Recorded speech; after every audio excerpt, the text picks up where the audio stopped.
नमस्ते दोस्तों, कैसे हैं आप सब। गुलाबी लाइफ पर सीरीज चल रही है अपना खुद का बेस्ट वर्जन बनने की। एक सेल्फ इम्प्रूवमेंट जर्नी है जो सब लेडीज़ के लिए हैं। फ्री सेशंस हैं, बहुत सारे ऐसे कोर्सेज हैं जिनमें यही चीज़ें कराई जाती हैं, सेल्फ इम्प्रूवमेंट वाले, अनलॉक योर पोटेंशियल वाले। लेकिन ये एक्सक्लूसिव लेडीज़ के लिए सेशंस बिल्कुल फ्री इस सीरीज़ में मैं अपलोड कर रही हूँ। आप सबके लिए मुझे बताते रहो कि आपको ये सीरीज़ पसंद आ रही है कि नहीं, क्या अपने अंदर एक बेहतर महसूस चेंज को आप कर पा रहे हो कि नहीं कर पा रहे हो। तो आज बेस्ट वर्जन बनने का 5th सेशन है और इसमें हम आज बात करने वाले हैं जर्नलिंग की। आप में से बहुत सारे लोगों ने रिक्वेस्ट की कि जर्नलिंग पे मैं वीडियो बनाऊं, तो मुझे भी बहुत टाइम से मैं सोच रही थी कि जर्नलिंग के बारे में डिटेल में बात करूं, लेकिन अब आप लोग सब इतने क्यूरियस हो तो चलो आज शुरुआत करते हैं जर्नलिंग के बारे में बात करने की कि जर्नलिंग आखिर हम कैसे कर सकते हैं। देखो, जर्नलिंग का सिर्फ एक तरीका नहीं है, बहुत सारे टाइप के जर्नल्स होते हैं। एक तो नॉर्मल डायरी मेंटेन करना कि हम रोज की बातें लिख देते हैं। कुछ लोगों के ड्रीम जर्नल्स होते हैं, वो उसमें हर रोज की ड्रीम क्या है, जिंदगी को जो बिल्कुल तब्दील करना है, तो ड्रीम्स में एडिशन क्या क्या हो रहा है, क्या क्या एफर्ट डल रहे हैं, ड्रीम जर्नल होता है। ऐसे ही ग्रैटिट्यूड जर्नल होता है कि रोज किन किन चीज़ों के लिए हम थैंकफुल रहे, क्या क्या चीज़ें हमारी ज़िंदगी में अच्छी हुई। ऐसे ही आर्ट जर्नल होता है, जिन लोगों को पेंटिंग का, कलर्स का, क्रिएटिव होते हैं जो थोड़े से, वो आर्ट जर्नल बनाते हैं। ऐसी पोइट्री हो सकता है कि आप हर रोज़ कुछ पोइट्री लिखते हो, कुछ पंक्तियाँ, कुछ लाइनें हर रोज़ के लिए। कुछ लोग प्लानर्स की तरह अपने जर्नल को बनाते हैं कि हर रोज़ की प्लानिंग। कुछ लोग टू डू लिस्ट की तरह कि ये मुझे करना है, मेरे जर्नल में मैं टू डू लिस्ट रखती हूँ और ये सारी बातें करती हूँ। कुछ लोग बस कुछ किस्से, कहानियां, अपने दिल की बातें, उन्होंने क्या ऑब्जर्व किया दिन भर में, रिश्ते नाते, मतलब वो आपको डिसाइड करना है। बहुत टाइप के जर्नल्स हो सकते हैं, कोई स्पेसिफिक नहीं है, ये बेस्ड होगा आपके इंटरेस्ट पे। मैं भी बहुत अलग अलग तरह के बनाती हूँ, जर्नल्स मेरे पास भी हैं। तो इनमें से कुछ मेन जो जो काफ़ी रूटीन में रहते हैं वो ये है। ये मेरा आर्ट जर्नल है क्योंकि मुझे शौक है। ये मेरा रूटीन का है जिसमें मैं रोज़ की बातें, मेरी फीलिंग्स, मेरे अंदर क्या चल रहा है, वो सब चीज़ें मोस्टली मैं शेयर करती हूँ। तो ऑफ कोर्स ये मैं आपको ऐसे डिटेल तो नहीं दिखाऊंगी, बट हाँ, ये मेरी रोज़ की चीज़ें हैं जो मैं लिखती हूँ। और इसमें कुछ आर्ट है, ये मैं रोज़ नहीं करती, बहुत शौक में मैंने शुरू किया था, तब मैं रोज़ रोज़ थोड़ा थोड़ा आर्ट कर रही थी।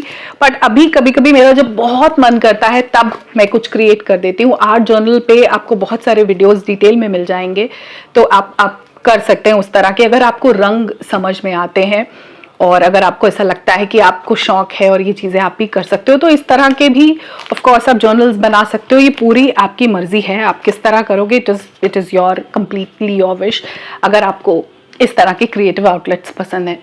तो जर्नलिंग बेसिकली हर रोज़ अपने आप को किसी एक चीज़ से कनेक्ट करना है। सबसे सिंपल चीज़ जो होगी वो होगी कि आप अपने इमोशंस को आवाज़ दे दो, अपने इमोशंस को वर्ड में कन्वर्ट कर दो, उनको किसी कागज़ पे उतार दो।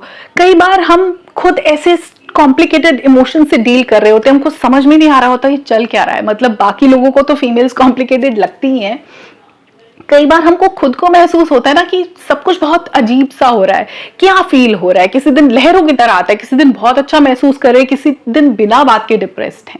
तो ऐसी चीजें अगर आप कागज पे उतार दोगे, लफ्जों की तरह अगर बैठोगे ना बिल्कुल एकांत में, तो आपके सब इमोशंस को, फीलिंग्स को जबान मिल जाएगी, लफ्ज मिल जाएंगे, उनको लिखना शुरू कर दो। ये बहुत जरूरी है। इस तरह से आपको समझ में आएगा कि एक्चुअली जर्नलिंग स्टार्ट कैसे करनी है। अगर आपको कुछ समझ में नहीं आता, अगर आपको बिल्कुल ऐसा लग रहा है कि मुझे नहीं पता क्या लिखना है, कैसे, तो मैं ना आपको कुछ पॉइंटर्स देती हूँ, कुछ 5-6 देती हूँ। वैसे तो बहुत सारे हो सकते हैं प्रॉम्प्ट्स जो होते हैं, इस पे आप शुरू कर सकते हैं जिन फीमेल्स को बिल्कुल नहीं पता। बट आई बिलीव कि अगर आप अपना इंटरेस्ट समझ सकते हो, कि आपको कविताएं समझ में आती हैं, शेरो शायरियाँ समझ में आती हैं, अगर आपको कोई कहानियाँ बनाने का शौक है, आप पूरी पोइट्री ऐसे लिख सकते हो, कोई नज्म आप लिख सकते हो, इस तरह का कुछ भी, तो वो भी एक शुरुआत हो सकती है। और नहीं तो सिर्फ कुछ पॉइंटर्स रोज के, आज का दिन ऐसे रहा, या आप दिन प्लान करना शुरू कर सकते हो। कुछ भी नहीं तो रोज किन किन चीज़ों के लिए आप थैंकफुल रहे, एक पूरा वीडियो मैंने इसके ऊपर बनाया है। मैं आपको यहाँ लिंक कर दूंगी इस डिटेल के ऊपर, ग्रैटिट्यूड के ऊपर, वो भी हम कर सकते हैं। बट मैं अभी आपको कुछ पॉइंटर्स देने वाली हूं, इनको आप नोट डाउन कर लो और इन पे लिखना शुरू करो. These are some prompts which will help you begin your journey of journaling. तो पहली चीज ये है, इसको नोट कर लो, what do you want more in life. आपको अपनी जिंदगी में और ज्यादा क्या चाहिए, मतलब क्या कमी महसूस होती है, ऐसी और क्या चीजें हैं जो आपकी लाइफ में अगर आ गई तो खुशियां आ जाएंगी, ऐसी और क्या चीजें हैं जिनकी बहुत ज्यादा कमी आपको महसूस होती है. जब आप इस बारे में लिखने बैठोगे तो 1-2 पेज बड़ी आराम से भर जाएंगे. सोचो वो क्या चीजें हैं जो अभी आपके पास नहीं है लेकिन आपको बहुत शिद्दत से वो चाहिए, मतलब आपको ऐसा लगता है कि आपकी खुशियां बहुत ज्यादा उस पर डिपेंड करती हैं, ऐसे कोई मेन चीज. अदरवाइज मटेरियल चीजों का तो देखो कोई अंत नहीं है.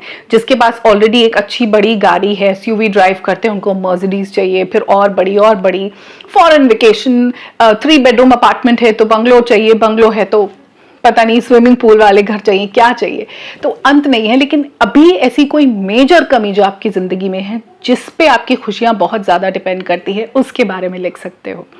दूसरी चीज नोट करो, what are you struggling the most in your life with. अभी इस वक्त आप सबसे ज्यादा किस चीज से स्ट्रगल कर रहे हो, the thing that you want to change. एक बहुत बड़ी प्रॉब्लम, एक बहुत बड़ा इश्यू, एक बहुत कॉम्प्लिकेटेड सिचुएशन जिससे आप डील कर रहे हो और उसको आप बदलना चाहते हो. फिर सोचो कि आप उसको बदल कैसे सकते हो, मतलब कौन से ऐसे बदलाव होंगे जिससे आप उस सिचुएशन को बदल दोगे. इसके बारे में आप डिटेल में लिख सकते हो. पहले तो आप लिखो कि वो प्रॉब्लम है क्या, क्या स्ट्रगल है, रिलेशनशिप स्ट्रगल है, मनी स्ट्रगल है, फाइनेंशियल स्ट्रगल्स भी होती हैं, या फिर कोई और ऐसी मेजर प्रॉब्लम है, कोई हेल्थ इश्यूज हैं, क्या है, और उसको आप बदल कैसे सकते हो. सॉल्यूशंस तो आप खुद ही ढूंढोगे. Third thing, note it down, how can you take care of your self मोर.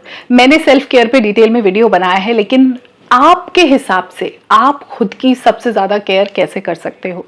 आप वो इंसान हो, डेफिनेटली आप एक लेडी हो, और घर की जो लेडी होती है उसका तो काम ही है सबका ध्यान रखना, घर के हर मेंबर का ध्यान रखना, उसकी केयर करना, उसको खुशियों को पहले रखना, उसको प्यार करना. आप खुद की केयर कैसे कर सकते हो कि आपकी हेल्थ ठीक रहे, आप मेंटली साउंड फील करो, आपके इमोशंस इजीली मैनेज हो जाएं आपसे खुद से, आपकी रूटीन ठीक चलती रहे, आप अपनी हैप्पीनेस को खुद नर्चर कर सको.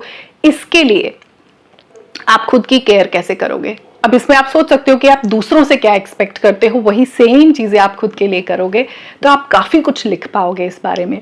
फोर्थ प्रॉम्प्ट आप नोट करो, you have to write about your inner qualities, the qualities that you want to focus more on. उनके थ्रू आप अपनी पोटेंशियल को बाहर ला सकते हो.